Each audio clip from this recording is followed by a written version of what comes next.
Hello guys, you're most welcome to OSP Pro. Today I'm going to be walking through our domain name validations and the rest. Domain name check. So I have this website of ours, which is called OSP Web Hosting. It's a very good platform. I encourage you guys to buy a domain name from me. Just starting from $24 per year, you'll be getting domain name plus hosting space all at only this price. You get, so meaning you can buy domain name from me, right, starting from only starting at this $24 per year. You get 5 GB space plus a hosting plus domain name. Yes, so this is real deal. So domain name, if you want to buy individual or independent domain name, I charge $14 per domain name. As you can see here, this is how much I charge per domain name. So meaning you can buy as much as you wish or you want from me. So the site is already there and the domain name is already going to be working. So I want to show you guys the process on how you can activate your domain name and domain name check. So the first thing comes first. You have to make sure you learn what's called API. So make sure you have Postman installed on your PC for those of guys who wants to do something relative to that.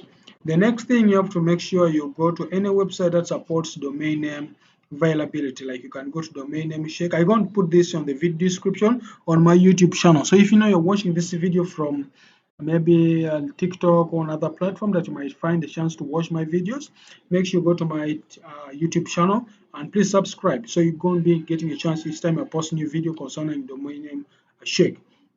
So the first thing I'm going to do is to create a collection. So I'm going to just click here. I create a collection for my domain. So I like to work in collections because it gives me a chance to, if I want to send you, I can send you my complete code. Yes. So I'm going to also as well pass a token onto my domain so that I don't just give a domain like that.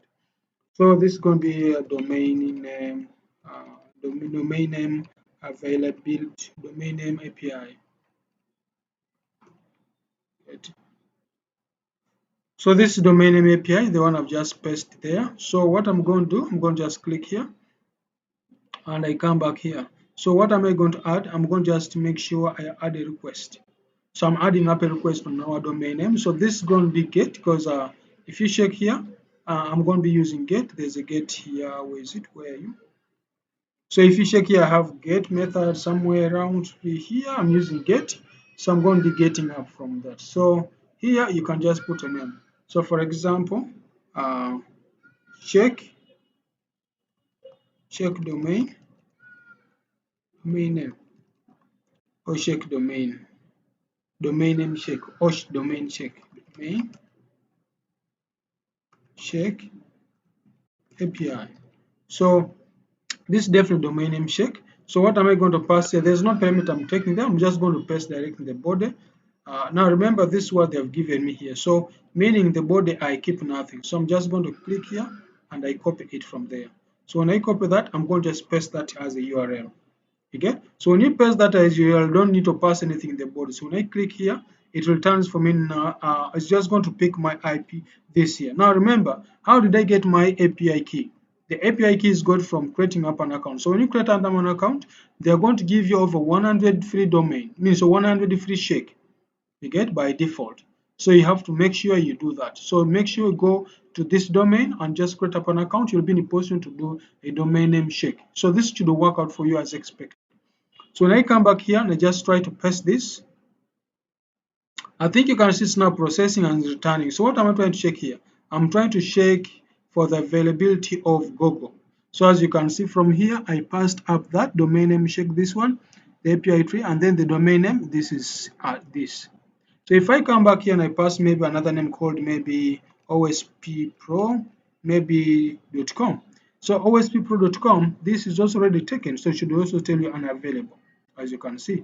So, but if now you come back here and I pass maybe something like that, you get, which does not look to be normal, or anything that any other name that you would like to give. So I think you can see it tells that this domain is actually available. You get? Yes. So this does not only work with .com, it also works with .net, supports also .net, supports also .org. You get? Yes. So it's also available. So also if you check here, maybe you want to pass also maybe aba.ac.ug, like customized domain for Uganda. What does it return?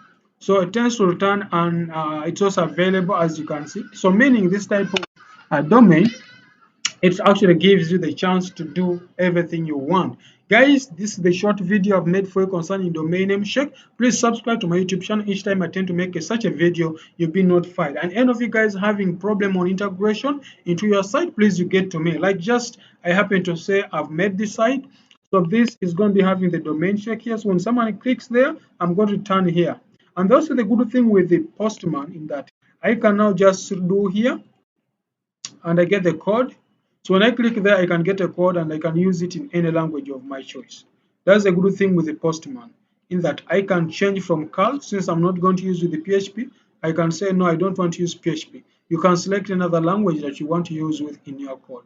So for example, I may say I want to use this one with the PHP fetch. That implies indirectly, so with the JavaScript fetch, that implies indirectly I'm going to use jQuery, or I can just go direct to jQuery. And if it is jQuery, this is what I'm going to return. So I already have my token, and I can as well pass that. So the time is that. So at the end of the day, it's going to return for me this, if I want to use that. Or if not so, I can use the normal PHP curl. So PHP curl, I can use either curl, but curl is going to disturb me. Instead of using curl, I can use PHP curl, and this is what I'm going to return what I know I've understood, and I know what I'm going to get. So at the end of the day, I get this, then that's what I return the other side. So guys, thanks for watching this video. Please, if you know you have never subscribed to my YouTube channel, subscribe and I show you. So I can as well share this collection with you. So when the people who comment down below and like my video, I'll share this collection with you, which then you can use direct on your site. Thank you for watching. Thank you.